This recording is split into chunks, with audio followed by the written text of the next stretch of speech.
హల్లెలూయా.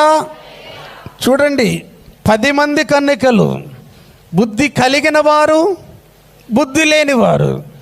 ఈ బుద్ధి కలిగిన వారిలోనే సిద్ధపడిన వారు మాత్రమే పెళ్లి కుమారుడితో వెళ్ళారు. దేవుని స్తోత్రం. ఆ సిద్ధపడినటువంటి వారు ఎవరు తెలుసా? నా ప్రాణ ప్రియుడైనటువంటి గుంపుకు చెందినవారు. హల్లెలూయా, హల్లెలూయా. మిగతా వారు ఎందుకు సిద్ధపడలేకపోయారు? కునికారు, నిద్రించారు. ఈ బుద్ధి లేని వారి దగ్గర సిద్ధిల్లో నూనె అయిపోయింది. నూనెనగా దేవుని వాక్యం, నూనెనగా ప్రార్థనా జీవితం, నూనెనగా దేవుని పరిశుద్ధాత్మ.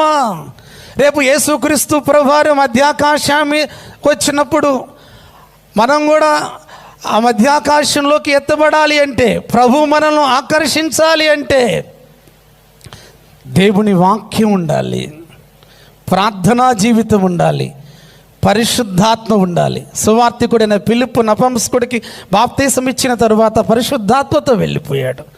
ఏలియా అగ్నిరథములతో పరలోకానికి కొనిపోబడ్డాడు. ఆనోకు దేవునితో నడిచిన కనుక అతడు మరణించకుండగా ప్రభువు అతన్ని కొనిపోయాను.